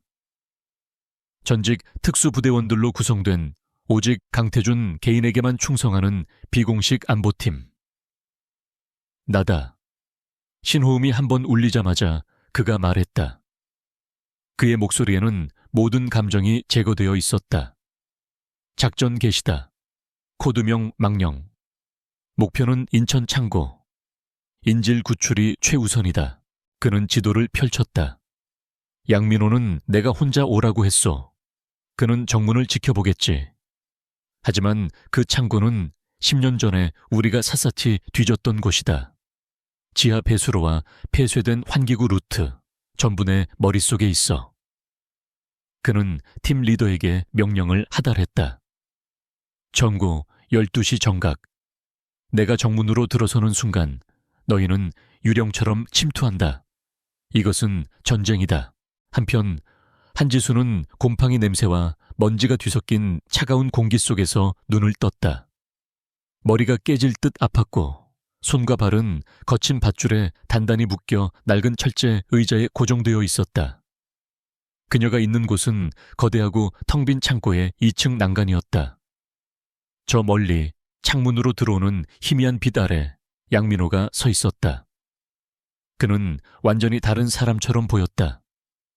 완벽하게 빗어 넘겼던 머리는 헝클어져 있었고 그의 눈은 광기로 번뜩였다. 일어났나 영리한 계집애. 양민호가 그녀를 돌아보며 비웃었다. 내 놈의 기획안 덕분에 내 평생의 제국이 무너지고 있더군. 아주 대단한 작품이었어. 그는 그녀의 뺨을 거칠게 후려쳤다. 하지만 어쩌나 체스판이 엎어졌는데 이제 왕을 잡는 놈이 이기는 거야. 그리고 내 놈은 내 마지막 볼모다. 지수는 입술의 피맛을 느꼈지만 두려움에 떨지 않았다. 그녀는 빠르게 주변을 살폈다. 낡은 창고, 녹슨 기계들, 그리고 그녀가 묶인 의자 바로 뒤편에 위태롭게 매달린 낡은 배전반. 스파크가 간헐적으로 튀고 있었다. 그녀는 본능적으로 자신의 역할을 깨달았다. 강태준은 절대 혼자 오지 않을 것이다. 그는 항복하지 않을 것이다. 그녀가 해야 할 일은 그가 움직일 수 있는 순간을 만드는 것이었다. 정오 12시, 인천항에 버려진 물류 창고 구역. 강태준은 약속대로 혼자 차에서 내렸다. 그는 검은색 서류 가방을 들고 있었다. 그의 얼굴은 절망에 빠진 패배자의 그것처럼 창백했다. 그가 창고의 거대한 철문 앞으로 걸어가자 육중한 문이 굉음을 내며 열렸다. 어둠 속에서 조 비서가 걸어 나왔다. 회장님께서 기다리십니다. 서류 가방은 확인해야겠습니다. 조 비서가 가방을 열어 서류를 확인했다. 완벽한 주식량도 각서였다. 강태준의 인감까지 찍혀 있었다. 조 비서는 의심을 거두고 태준을 안으로 이끌었다. 이쪽입니다. 그 순간 창고 지붕 위 그리고 지하 배수구를 통해 태준의 팀원들이 소리 없이 위치를 잡기 시작했다. 창고 내부는 거대했다. 태준은 2층 난간 위에 서 있는 양민호를 올려다보았다. 그리고 그 옆에 입에 재갈이 물린 채 묶여있는 지수를 보았다. 그녀의 얼굴에 난 상처를 보는 순간 그의 심장을 억누르던 이성이 분노로 폭발할 뻔했다. 그는 간신히 그것을 억눌렀다. 지수 씨를 먼저 풀어줘. 그럼 서류를 주겠소. 하하하하, 아직도 내 놈이 협상을 할 입장이라고 생각하나? 양민호가 광기 어린 웃음을 터뜨렸다. 그는 지수의 머리에 총구를 겨눴다. 서류를 이리 던져, 당장. 태주는 어쩔 수 없이 서류 가방을 난간 아래로 던졌다. 양민호의 부하 하나가 가방을 주어 2층으로 가져갔다. 양민호는 서류를 확인하며 만족스럽게 고개를 끄덕였다. 그래, 이거야. 모든 게 내 것이야. 내 놈의 아비도, 너도 결국 감정에 발목 잡혀 무너지는군. 양민호가 승리의 도취에 소리쳤다. 넌 나에게 졌어, 강태준. 10년 전에도, 그리고 지금도. 그는 지수를 조롱하듯 바라보았다. 이제 이 계집은 필요 없. 바로 그 순간이었다. 지수는 양민호가 서류에 정신이 팔린 틈을 놓치지 않았다. 그녀는 지난 몇 시간 동안 의자를 앞뒤로 흔들어 낡은 바닥에 고정된 나사를 헐겁게 만들어 두었다. 그녀는 마지막 힘을 다해 의자를 뒤로 강하게 내동댕이 쳤다. 쾅! 하는 굉음과 함께 철제 의자가 그녀의 등 뒤에 있던 낡은 배전반을 강타했다. 치찌직, 파지지직. 거대한 스파크가 튀었고 창고의 모든 조명이 일순간에 터져나갔다. 완벽한 암흑. 지금이다. 태준이 어둠 속에서 외쳤다. 그와 동시에 창고의 모든 입구에서 섬광탄이 터지고 태준의 팀원들이 일제히 쏟아져 들어왔다. 그들은 양민호의 부하들을 향해 테이저건과 진압봉을 휘두르며 제압하기 시작했다. 창고는 순식간에 아수라장이 되었다. 이놈. 양민호가 당황하여 어둠 속에 총을 난사했다. 태준은 총알을 피해 기둥 뒤에 몸을 숨겼다가 한치의 망설임도 없이 2층으로 향하는 철제 계단을 뛰어 올라갔다. 조비서가 그의 앞을 막아섰지만 지수를 구하려는 태준의 움직임은 맹수와 같았다. 그는 조비서의 팔을 꺾어 제압하고 그를 계단 아래로 밀어버렸다. 양민호. 태준이 2층 난간에 도달했다.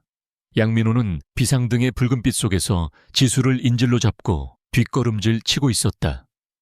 오지마. 오면 이 계집을 쏴버릴 거다. 이미 늦었어, 양민호. 태준이 천천히 다가갔다. 내 놈의 부하들은 모두 제압됐고 이 창고는 완전히 포위됐다. 거짓말 마. 10년 전 내 놈이 박 기사를 죽인 바로 이 장소에서 내 놈의 제국도 끝나는 거다. 태준이 그의 마지막 이성을 도발했다. 내 아버지를 모함하고 무고한 사람을 죽였어. 그 모든 죄값을 지금 치르게 될 거다. 시끄러워. 양민호가 분노로 이성을 잃고 태준을 향해 방아쇠를 당기려 했다. 그 순간 지수가 입에 물린 재갈을 뱉어내며 그의 팔을 세게 물어뜯었다. 악! 양민호가 고통으로 총을 놓쳤다. 태준은 그 틈을 놓치지 않고 몸을 날려 양민호를 덮쳤다. 두 남자는 난간 위에서 격렬하게 뒤엉켰다. 그것은 단순한 육탄전이 아니었다.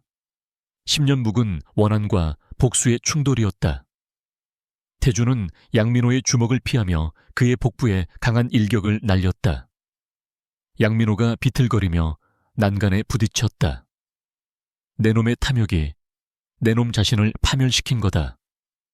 태준이 양민호의 멱살을 잡고 외쳤다. 그때 창고의 거대한 철문이 열리며 수십 개의 손전등 불빛이 쏟아져 들어왔다. 경찰이다. 모두 손들어. 태준의 팀이 작전 개시와 동시에 검찰에 익명으로 모든 증거, 이병철의 녹취, 불법 자금 흐름, 그리고 현재 진행 중인 납치극을 넘긴 것이었다. 양민호는 망연자실한 표정으로 아래를 내려다보았다. 모든 것이 끝났다. 그는 태준을 노려보며 마지막 발악을 했다. 내가 졌다고. 그는 난간 너머로 몸을 던지려 했다. 하지만 태준이 그의 팔을 잡아챘다. 죽음은 너무 쉬운 형벌이야. 당신은 살아서 당신이 저지른 모든 짓의 대가를 치러야지. 경찰들이 2층으로 쇄도했다. 그들은 양민호의 손에 수갑을 채웠다. 살인교사, 납치, 불법 자금 조성, 시장 교란. 그의 죄목은 끝이 없었다. 태주는 그 모습을 차갑게 지켜보다가 곧장 지수에게 달려갔다. 그는 떨리는 손으로 그녀를 묶고 있던 밧줄을 풀었다. 지수는 비틀거리며 일어섰다. 재갈 때문에 입술은 터져 있었고 온몸은 멍투성이었다. 그녀는 아무 말 없이 그저 숨을 몰아쉬며 태준을 바라보았다. 태준 역시 아무 말도 하지 않았다. 그는 자신의 값비싼 재킷을 벗어 떨고 있는 그녀의 어깨를 감싸 안았다. 그리고 그는 그녀를 자신의 품으로 끌어당겼다. 모든 계약, 모든 전략, 모든 복수가 끝난 그곳에서 두 사람은 서로의 심장 소리만을 확인하며 서 있었다. 인천 창고에서의 격돌이 끝난 후 대한민국은 말 그대로 뒤집혔다. 태성그룹 양민호 회장의 몰락은 단순한 기업 비리 사건이 아니었다.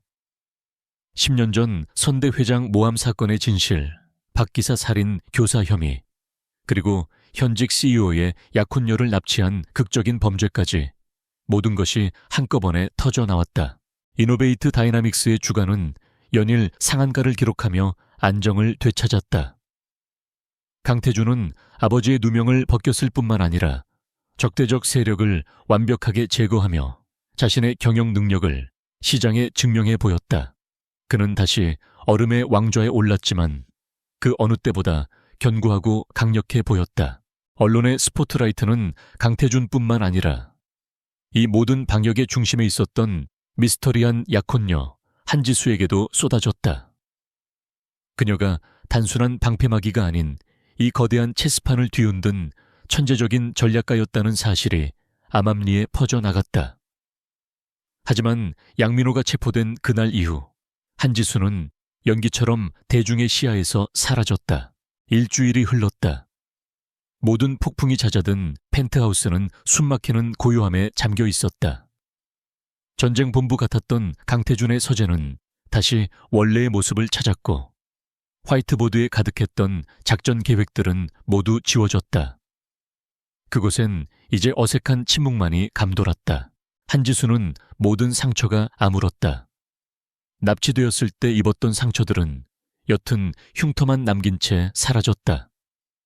그녀의 어머니는 최고급 병원에서 안정적으로 회복 중이었고 아버지가 남긴 모든 빚은 깨끗하게 청산되었다.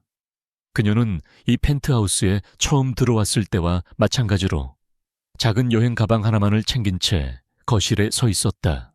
강태준은 그녀가 짐을 챙기는 내내 아무 말도 하지 않았다. 그는 평소처럼 보고서를 읽거나 업무 지시를 내리지 않았다. 그저 소파에 앉아 창밖을 바라보는 척하며 그녀의 모든 움직임을 시선으로 쫓고 있었다. 두 사람을 묶어주던 계약이라는 명분은 이제 사라졌다. 마침내 지수가 현관 앞 엘리베이터 버튼을 향해 걸어갔다. 그녀는 이 모든 것을 끝내야만 했다. 그녀는 숨을 깊게 들이마시고 그를 돌아보았다. 회장님, 그녀는 다시 예전의 호칭을 사용했다. 그것이 그와 그녀 사이에 남은 유일하고도 올바른 관계 설정이었다. 그녀는 애써 침착한 목소리를 유지하려 애썼다. 그동안 감사했습니다.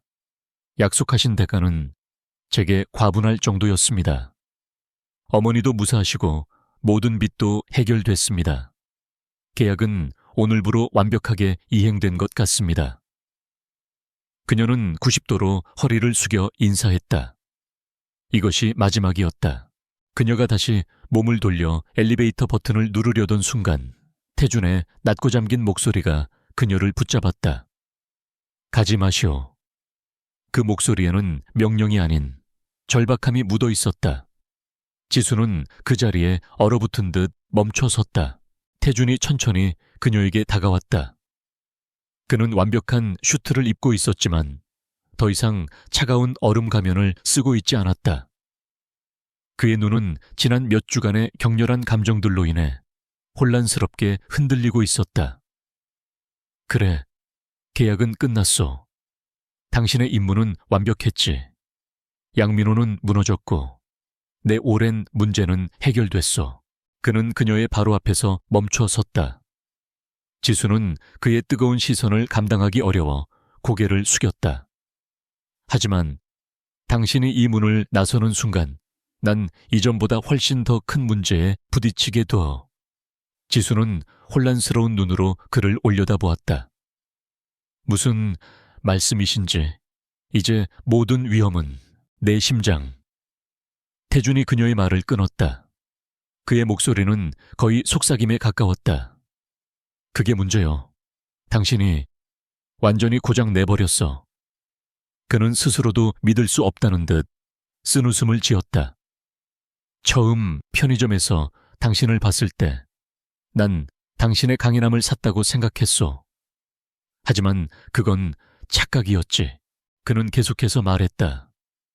당신이 내 전략을 간파했을 때, 당신이 양서연의 모욕에 당당히 맞섰을 때, 그리고 고속도로에서 내가 당신을 잃을 뻔했을 때, 난 그 순간들 중 단 한순간도 연기한 게 아니었어. 당신을 향한 내 모든 걱정은 진짜였어. 그의 눈빛이 더욱 깊어졌다. 당신이 인천 창고에 잡혀 있다는 전화를 받았을 때, 난 내 모든 것을 잃는 것보다 더한 공포를 느꼈어. 내 회사가 아니라 내 세상이 무너지는 기분이었지. 그건 계약서에 명시된 고용주의 책임감 따위가 아니었어. 한지수 씨. 지수의 눈에 눈물이 고이기 시작했다. 그녀 역시 마찬가지였다. 그녀는 살아남기 위해, 돈을 위해 이 지옥 같은 연극에 뛰어들었다. 하지만 언제부터였을까? 그의 고통을 이해하게 되었을 때, 그의 등을 지키기 위해 기꺼이 미끼가 되었을 때, 그녀의 심장도 이미 계약서의 조항을 벗어나 멋대로 뛰고 있었다. 태주는 떨리는 손을 들어 그녀의 뺨에 흐르는 눈물을 닦아주었다.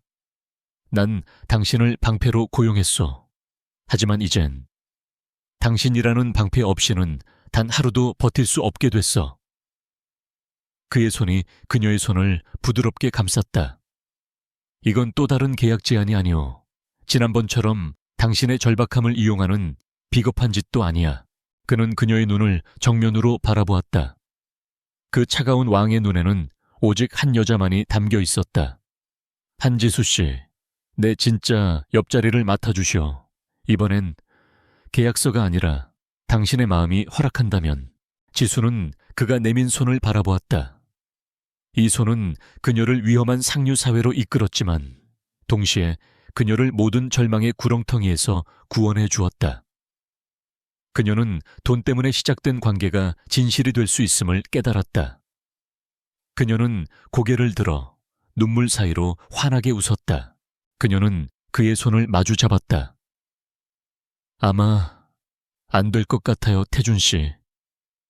그녀가 처음으로 그를 이름으로 불렀다. 태준의 심장이 덜컥 내려앉았다. 제 심장도 이미 당신 때문에 완벽하게 고장나 버렸거든요.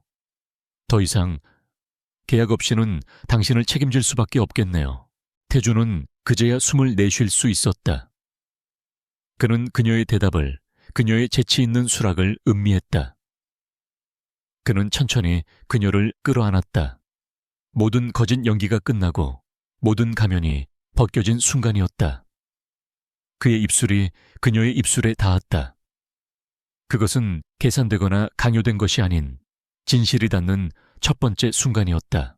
가난한 아르바이트생과 차가운 CEO. 두 사람의 위험한 계약은 끝났다. 하지만 서로의 혼란스러운 심장 박동을 확인한 그들의 진짜 이야기는 이제 막 시작되고 있었다. 펜트하우스의 통유리창 너머로 진실의 새벽이 밝아오고 있었다.